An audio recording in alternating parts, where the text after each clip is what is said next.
मोहित ने घर आकर अपने माता पिता की ऐसी हालत देखी तो उसके होश उड़ गए।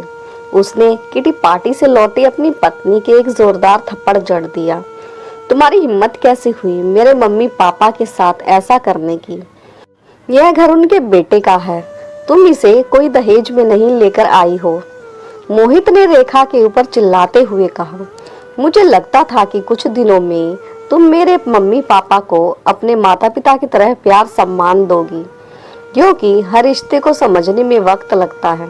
लेकिन तुमने तो मेरे बाद मेरे माँ बाप की हालत नौकरों से भी ज्यादा बद से बदतर कर दी। उनसे तुमने एक एक दाने का हिसाब मांगा, उनकी बेइज्जती की। वे अपने बेटे की कमाई खाते हैं, तुम्हारे बाप की नहीं। समझी तुम? अपना सामान बांधो और चलती बनो यहाँ से, मोहित ने तमक कर कहा। मोहित अपने माता पिता से हाथ जोड़कर माफी मांगने लगा और वो दिन याद करने लगा जब वह अपने माता पिता को अपने साथ शहर लेकर आया था। एक दिन माँ की तबीयत बहुत ज्यादा खराब हो गई। उनकी माँ को हार्ट अटैक आया था तो वर्मा जी ने पड़ोसी की मदद से उन्हें अस्पताल में दाखिल करवाया गया था। डॉक्टर ने उनके इलाज के लिए एक मोटी रकम मांगी थी, लेकिन वर्मा जी के पास इतने पैसे नहीं थे कि वह सारे पैसे जमा कर इलाज करवा पाते। उन्होंने अपने बेटे मोहित को फोन किया। हेलो बेटा मोहित, मैं पापा बोल रहा हूँ, तुम्हारी माँ को हार्ट अटैक आया है। अचानक यह सुन मोहित के पैरों तले की खिसक गई। मोहित सन सा रह गया और भावुक होकर बोला, कैसे कब आया पापा, और आपने मुझे बताया क्यों नहीं? बेटा आज सुबह ही आया है, तुम कुछ पैसे भेज दो बस। डॉक्टर ने पूरे 1 लाख रुपए मांगे हैं। मोहित नम आंखों से बोला, पापा आप कैसी बातें कर रही हैं? आप वहाँ ऐसी हालत में अकेले हैं और मैं यहाँ। नहीं पापा, आप डॉक्टर से कहो कि वह इलाज शुरू करे, मैं अभी पहुंच रहा हूँ। और आप चिंता मत कीजिए, माँ बिल्कुल ठीक हो जाएंगी। मोहित हड़बड़ा कर घर आया, अपनी पत्नी से बोला, हमें अभी माँ पापा के घर जाना है, माँ को हार्ट अटैक आया है। ओहो मोहित, तुमने मेरा सारा मूड खराब कर दिया। तुम्हें पता है ना, आज मेरी सहेली की शादी की सालगिरह है, हमें वहां जाना है। 5 स्टार होटल में पार्टी रखी है, तुम कहीं नहीं जाओगी, तुम मेरे साथ चलोगी। और मोहित, तुम अपनी माँ की चिंता क्यों कर रहे हो? बुढ़ापे में ऐसे बीमारियां लगती रहती हैं। रेखा मोहित के हाथ में हाथ डालते हुए बोली। मोहित ने अपना हाथ झटकते हुए कहा, तुम्हारा दिमाग खराब हो गया है क्या? मेरी माँ हॉस्पिटल में भर्ती है और तुम्हें किटी पार्टी की लग रही है। तुम्हें नहीं जाना तो मत जाओ, लेकिन मैं अपने पापा को इस हालत में अकेले नहीं छोड़ सकता, समझी तुम? मोहित ने तुरंत फ्लाइट पकड़ी और सीधे हॉस्पिटल पहुंच गया। अपने पापा को दूर से देखकर दौड़कर उसने उन्हें गले लगा लिया। वर्मा जी बेटे के गले लगकर रोते हुए बोले, बेटा देखो तो तुम्हारी माँ की क्या हालत हो गई है। मोहित बोला, पापा मैं आ गया हूँ ना, अब सब ठीक हो जाएगा। और मोहित ने अपने पिता के आंसू पोंछे और उन्हें एक चेयर पर बैठा दिया। मोहित अपने पापा के हाथ को पकड़कर बोला, पापा आप यहाँ बैठिए बस और भगवान से प्रार्थना कीजिए, मैं अभी आता हूँ। मोहित जाकर सबसे पहले डॉक्टर से मिला। डॉक्टर साहब, चाहे जितना पैसा लग जाए, लेकिन मेरी माँ को कुछ नहीं होना चाहिए। डॉक्टर ने मोहित को दिलासा दिया। मोहित जी आप चिंता मत कीजिए, हम पूरी कोशिश करेंगे आपकी माताजी को बचाने की। और डॉक्टर विमला जी का इलाज करने में जुट गए। कुछ ही दिनों में विमला जी पूरी तरह ठीक हो गई। मोहित अपनी माँ को अस्पताल से पापा के घर लेकर आया और कुछ दिन मोहित ने वहीं रहकर उनकी सेवा की, लेकिन काम की वजह से उस पर फोन आ रहे थे। तो वर्मा जी ने अपने बेटे से कहा, बेटा अब तुम्हारी माँ बिल्कुल ठीक है। हाँ, उनके जोड़ों का दर्द तो हमेशा का है, क्या करें अब बुढ़ापा है, उसका कुछ नहीं कर सकते। तुम अब अपने काम पर लौट जाओ। मोहित ने तब तो हाँ में सिर हिला दिया। अगले दिन मोहित के हाथ में 2 बैग देखकर उनके मम्मी पापा चौंक गए। अरे बेटा, इनमें क्या है? कोई साग सब्जी लेकर जा रहे हो क्या? नहीं पापा, यह सब बैग में आपका सामान है। आप दोनों मेरे साथ चल रहे हैं शहर। नहीं बेटा, हम यहीं सही हैं। बस तुम हमसे मिलते रहना, हमारे लिए वही बहुत है। तुम तो जानते ही हो कि बहू हमें कुछ ज्यादा पसंद नहीं करती। वर्मा जी कहते कहते भावुक हो गए। पापा, आप उसकी चिंता मत कीजिए, मैं सब संभाल लूंगा, पर आप दोनों को मैं अब अकेले नहीं छोड़ सकता। बेटे के इतने जिद करने पर विमला जी और वर्मा जी दोनों बेटे के साथ शहर आ गए। अपने सास ससुर को अपने घर देख रेखा का गुस्सा 7वें आसमान पर चढ़ गया। विमला जी के कदम अपने बेटे के घर में पड़ ही नहीं रहे थे तो मोहित मुस्कुराता हुआ बोला, मम्मी पापा, यह आपका ही घर है, बेझिझक और पूरे अधिकार के साथ आइए। और मोहित ने अपने मम्मी पापा का हाथ पकड़ा और उनको उनके कमरे में ले गया। उस कमरे को देखकर विमला जी और वर्मा जी भावुक हो गए। मोहित कहते हुए, पापा, मैंने जब यह घर खरीदा था तभी आपका कमरा बिल्कुल आप दोनों के हिसाब से सेट करवा दिया था। बेटे का प्यार देखकर दोनों ने मोहित को गले लगा लिया। पापा, अब आप दोनों आराम से यहाँ रहिए, मैं आपके चाय नाश्ते का इंतजाम करवाता हूँ। अपने मम्मी पापा को उनके कमरे में छोड़कर जैसे ही मोहित बाहर आया, रेखा मोहित का हाथ पकड़कर खींचते हुए अपने कमरे में ले गई। तुम्हारा दिमाग खराब हो गया है क्या? किसने कहा था तुम्हें इन गवार बूढ़े बूढ़ी को यहाँ लाने के लिए? मोहित गुस्से से, रेखा जबान संभाल कर बोलो, वो मेरे माता पिता हैं और तुम्हें उनकी चिंता करने की कोई जरूरत नहीं है। मैं अकेला ही बहुत हूँ अपने माता पिता की देखभाल के लिए, लेकिन एक बात ध्यान रखना, तुम्हारी वजह से मेरे माता पिता को कोई तकलीफ नहीं होनी चाहिए, वरना मुझसे बुरा कोई नहीं होगा। मोहित ने अपने माता पिता की देखभाल के लिए एक मेड रख ली। मोहित के माता पिता मोहित के साथ बहुत खुश थे, लेकिन बहू हमेशा बड़बड़ाती रहती थी। एक दिन मोहित को एक मीटिंग के लिए शहर से कुछ दिनों के लिए बाहर जाना पड़ा। मोहित ने मेड को सब कुछ समझा दिया था कि मेरे बाद मम्मी पापा को कोई तकलीफ नहीं होनी चाहिए। मोहित बेटा, तुम क्यों इतनी चिंता करते हो? अम्मा बाबूजी कहते हुए, तुम बेफिक्र होकर अपने काम के लिए जाओ, विमला जी ने अपने बेटे के सिर पर हाथ रखते हुए कहा। और मोहित मीटिंग के लिए शहर चला गया। बेटे के जाते ही रेखा हमेशा सास ससुर को ताना देती रहती, यहाँ आकर पड़ गए हैं, इतना भी नहीं जानते शहर में कितनी महंगाई है, इनके आते ही घर में कितने खर्चे बढ़ गए हैं, पूरे घर को दवाई खाना बना कर रख रखा है। अरे मेरे मायके में तो इन दोनों को कोई नौकर भी ना रखे, गवार कहेंगे, ना पहनने की तमीज है ना खाने की। बहू की बातें सुनकर दोनों चुपचाप रह जाते। बहू ने घर के नौकर को उनके बेटे के जाते ही उनकी छुट्टी कर दी और उसकी जगह वर्मा जी को काम पर लगा दिया।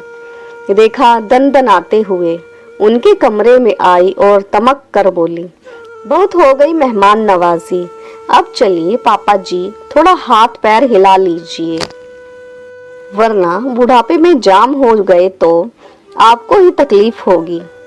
रेखा तमक कर बोली, मम्मी जी, आप थोड़ा रसोई में आकर मेरा हाथ बटा दीजिए।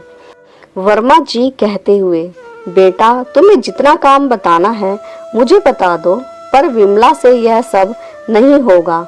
हाँ, आप दोनों तो यहाँ मुफ्त की रोटियां तोड़ने को ही तो पड़े हैं, बस काम को कह दो तो बहाने बनाते रहते हैं। रेखा मन की मन कुछ बुदबुदाते हुए बोली, यह पकड़िए थैला और सब्जी लेकर आइए, और हाँ, सब्जी लाकर रसोई में धोकर रख देना। वर्मा जी ने थैला पकड़ा और सब्जी लाने चले गए और लाकर उन्होंने रसोई में रख दी। बेटा, मैंने सब्जी रसोई में धोकर रख दी है। सुबह सुबह सब्जी लाने और धोने में हाथ पैर सुन्न हो गए हैं। 2 कप चाय बना दो बेटा। मैं आपकी नौकरानी नहीं हूँ जो आप मुझे ऑर्डर दे रहे हैं। सब्जी लाकर आपने कोई एहसान नहीं किया है। यहाँ रहेंगे तो काम भी करना पड़ेगा। जाइए, खुद बना लीजिए, बहू ने एकदम से तमक कर कहा और अपनी चाय लेकर कमरे में चली गई। वर्मा जी ने 2 कप चाय बनाई और खुद लेकर अपने कमरे में चले गए। यह देखकर विमला जी की आंखों में आंसू आ गए, क्योंकि उन्होंने बहू की सारी बातें सुन ली थी। अरे विमला, तुम चाय पियो और सब भूल जाओ। हमारा बेटा हमारे साथ है तो हमें चिंता करने की कोई जरूरत नहीं है। विमला जी ने अपने आंसू पोंछे और दोनों चाय पीने लगे। दोपहर को रसोई में जाकर देखा तो बहू ने खाना भी नहीं बनाया था, तो वर्मा जी ने खुद ही खाना बनाया और विमला जी को भी खिलाया। विमला जी से अब काम नहीं होता था, क्योंकि उनके हाथ पैर अब ज्यादा ही दर्द करने लगे थे। बहू कमरे से बाहर आई तो अकड़ कर बोली, यह क्या है? आप लोगों को जरा भी तमीज नहीं है। पूरी रसोई फैला रखी है, गवार कहीं के। रेखा माँ बाबूजी पर चिल्लाते हुए, मुझे पूरी रसोई साफ चाहिए। जब से आए हैं एक भी काम को हाथ नहीं लगाया। वर्मा जी बोले, बेटा तुम चिंता मत करो, मैं खुद रसोई और बर्तन साफ कर दूंगा। इतना कह बहू वहां से चली गई। बेचारे वर्मा जी ने सारी रसोई और बर्तन साफ कर दिए। कुछ खाना दोपहर का ही बच गया था तो शाम को वही खाकर सो गए। बेटा माँ बाप का हालचाल पूछने के लिए रोज सुबह शाम फोन करता, मगर वर्मा जी और विमला जी अपने बेटे से बहू की कुछ भी शिकायत नहीं करते। अगली सुबह वह 200 रुपए सब्जी लाने के लिए देते हुए बोली, सारी सब्जियों का हिसाब पर्चे पर लिखवा कर लाना। रेखा कहते हुए वर्मा जी चुपचाप थैला लेकर चले गए। सब्जी वाले ने वर्मा जी का थैला पकड़ लिया। अच्छा भाई, एक काम करो, एक कागज पर हिसाब लिख देना। अच्छा बाबूजी, कहते हुए सब्जी वाले ने पास रखे कागज के एक टुकड़े पर सारी सब्जियों के दाम लिखकर बाबूजी को पकड़ा दिए। वर्मा जी सोचने लगे, चलो अच्छा है, सारी सब्जियों का दाम और वजन पेपर पर लिखा है तो बहू को कोई शक भी नहीं होगा। बेचारे बाबूजी की इस कड़ाके की सर्दी में सब्जी लाते हुए हालत खराब हो गई। रास्ते में उन्हें एक चाय की दुकान दिखाई दी तो वहां रुककर उन्होंने 10 की चाय पी ली। सर्दी इतनी ज्यादा थी कि बुढ़ापे में उनके हाथ पांव सुन्न पड़ने लगे थे। थोड़ी देर पास जल रही आग पर अपने हाथ पैर सेके और बेचारे फिर चल दिए, सब्जी का थैला लेकर। ठंड इतनी की ऐसा लग रहा था जैसे हाथ पैर ही कटे जा रहे हों। जैसे तैसे बेचारे बाबूजी घर पहुंचे। रसोई में सब्जी धो कर रख दी। बहू सब्जी आ गई है, लेकिन बहू अभी सोकर ही नहीं उठी, शायद दोबारा सो गई थी। उन्होंने खुद ही 2 कप चाय बनाई और अपने कमरे में चले गए। थोड़ी देर बाद बहू के चिल्लाने की आवाज आई। मुझे पता था, चोरी तो इन जैसे लोगों के खून में ही बसती है। बाबूजी, सब्जी में से 10 रुपए बचे थे, वह कहाँ चले गए? आपको इतना भी नहीं पता कि किसी की चीज उससे बिना पूछे नहीं ली जाती? कहाँ है बाकी के पैसे? बाबूजी संकोच हुए बोले। बहू, ठंड लग रही थी, रास्ते में तो मैंने 10 रुपए की चाय पी ली। यहाँ तक आने में आपके हाथ पैर टूट नहीं जाते? घर आकर नहीं पी सकते थे? एक तो हमारे सिर पर आकर बैठ गए हैं और हमारे ही नाक में दम कर रखा है। इस तरह की बातें सुनकर दोनों की आंखें नम हो गई, पर बेटे के खातिर वह सब कुछ चुपचाप सह गए। अब तो बाबूजी रोज ही अपना और अपनी पत्नी का चाय नाश्ता खाना सब खुद ही बनाते और बर्तन रसोई भी खुद ही साफ करते। अगले दिन बहू की सहेली उससे मिलने घर आई। तब बाबूजी विमला जी के लिए दलिया बना रहे थे। अरे रीना, तू क्यों आई? मुझे बुला लिया होता, मैं खुद आ जाती तुमसे मिलने। रेखा ने हड़बड़ाते हुए अपनी सहेली से कहा। क्यों, मैं तेरे घर नहीं आ सकती क्या? नहीं, ऐसी बात नहीं है। अच्छा चल, तू मेरे कमरे में चल, वहां चलकर बातें करते हैं। रेखा रीना को हाथ पकड़कर तेजी से अपने कमरे में ले गई ताकि बाबूजी पर उसकी नजर ना पड़े। दोनों आपस में बातें ही कर रही थी कि बाबूजी वहां पहुंच गए। बहू, मुझे घी नहीं मिल रहा है, कहाँ रखा है? आपसे कितनी बार कहा है कि मेरे कमरे में मत आया करो, समझ नहीं आता क्या? रेखा गुस्से से कहते हुए। अब जाओ यहाँ से, रेखा बाबूजी पर चिल्लाते हुए बोली। रीना ने रेखा से पूछा, कौन है ये इतनी बुजुर्ग, और पहले तो कभी नहीं देखा? अरे कुछ नहीं, नया नौकर है यार, अभी नया नया लगता है ना, तो इससे कुछ पता नहीं है कौन सा सामान कहाँ रखा है। बहू की बातें सुनकर बाबूजी की आंखें नम हो गई। पीछे से बहू ने आवाज दी, सुनो, मेरी और मेरी सहेली के लिए 2 कप कॉफी लेकर आओ जल्दी। बाबूजी ने अपने आंसू पोंछे और कॉफी बनाकर बहू के कमरे में ले गए और चुपचाप वहां से वापस आ गए। अपनी पत्नी के लिए बिना घी का दलिया लेकर चले गए। क्या हुआ जी? बहू किस पर चिल्ला रही थी। अरे कुछ नहीं, तुम दलिया खाओ वरना ठंडा हो जाएगा। इतने में बहू चिल्लाते हुए आई, अगर कॉफी बनानी नहीं आती तो बता नहीं सकते थे? मेरा सारा टेस्ट खराब कर दिया। क्या हुआ बहू? विमला जी ने प्रेम से अपनी बहू से पूछा। आप चुप रहिए, काम की ना काज की, दुश्मन अनाज की। अभी मैं बाहर जा रही हूँ अपनी सहेली के साथ, आप लोगों को तो मैं आकर बताती हूँ।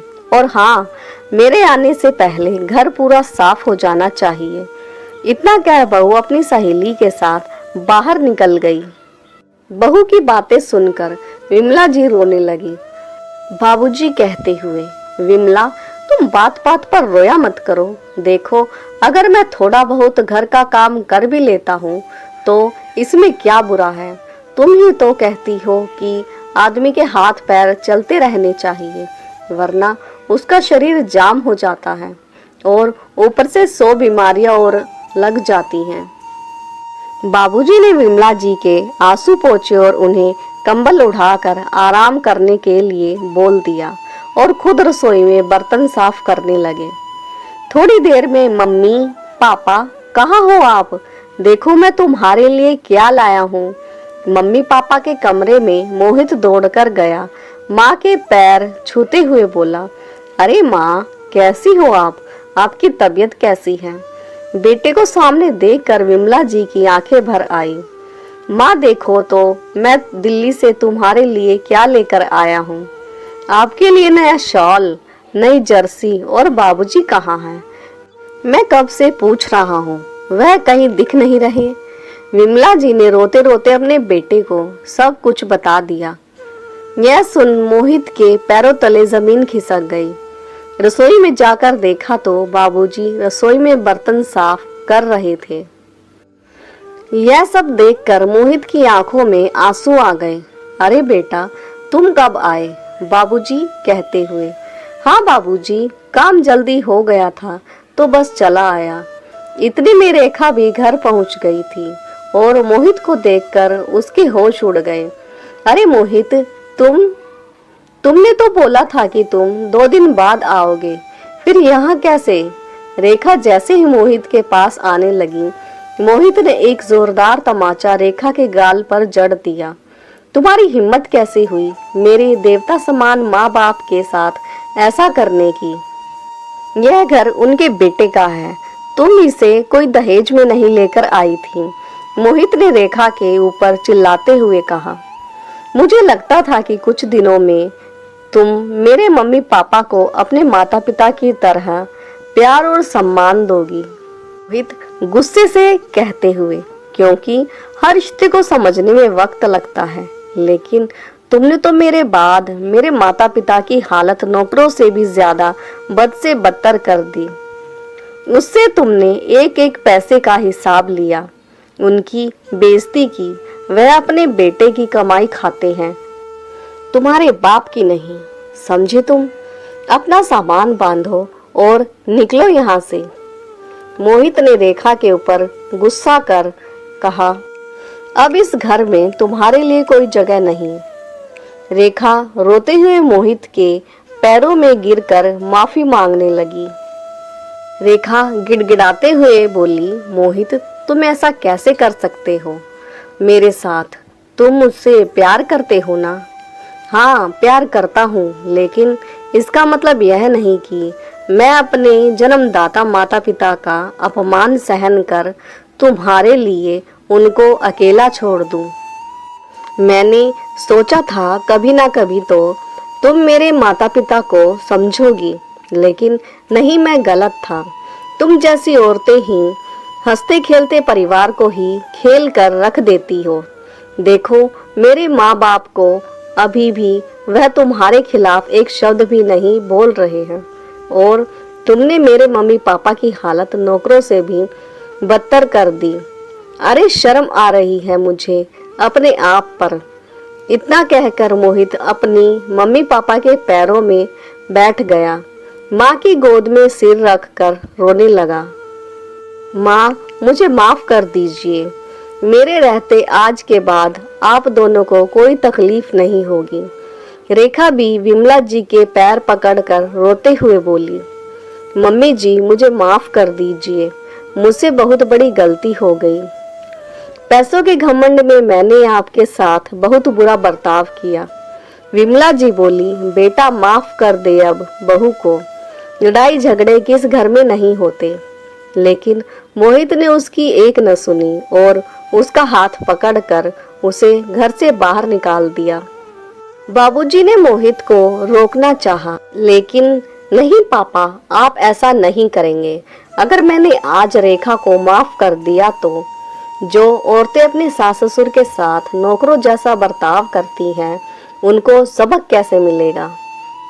दोस्तों, आपको ये कहानी कैसी लगी और कहानी का कौन सा हिस्सा आपके दिल को छू गया, कमेंट करके ज़रूर बताएं। और हाँ, चैनल को लाइक, सब्सक्राइब और शेयर करना ना भूलें। तो मिलते हैं नई कहानी के साथ। तब तक के लिए धन्यवाद।